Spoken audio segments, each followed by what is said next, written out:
BD news, खबरों में सबसे तेज। मध्य प्रदेश में जल्द ही विधानसभा का मानसून सत्र शुरू होने वाला है। सत्र को लेकर नरेंद्र सिंह तोमर ने पत्रकारों से बातचीत कर कहा कि सत्र की रूपरेखा पर अपनी जानकारी दी कि मध्य प्रदेश विधानसभा का सत्र 20 जुलाई से प्रारंभ होने जा रहा है। उन्होंने विश्वास जताया कि ये सत्र सार्थक रहेगा।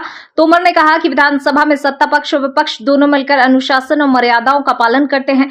अध्यक्ष जी ने जोर देकर कहा कि उनकी कोशिश रहती है सदन में सभी लोगों को अपनी बात रखने का अवसर मिले, कामकाज सुचारू रूप से हो और संवाद सार्थक रहे। सत्र की समय सीमा के बारे में उन्होंने स्पष्ट किया कि समय की सीमा रहती है, लेकिन उसके अंतर्गत सभी को पर्याप्त समय देने का प्रयास किया जाता है।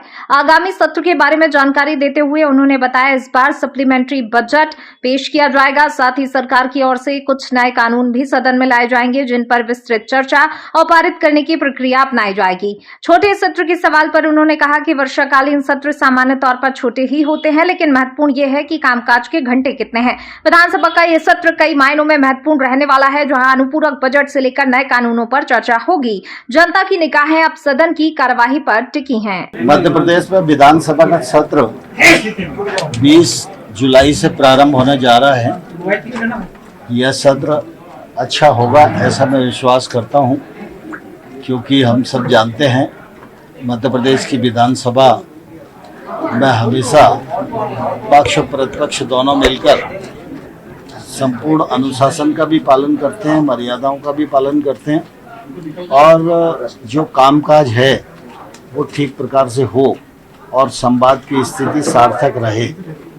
मेरी भी ये कोशिश रहती है कि सभी लोगों को बात रखने का अवसर मिले, लेकिन अब यह बात सही है कि समय की सीमा रहती है, उसके अंतर्गत ही समय दिया जा सकता है।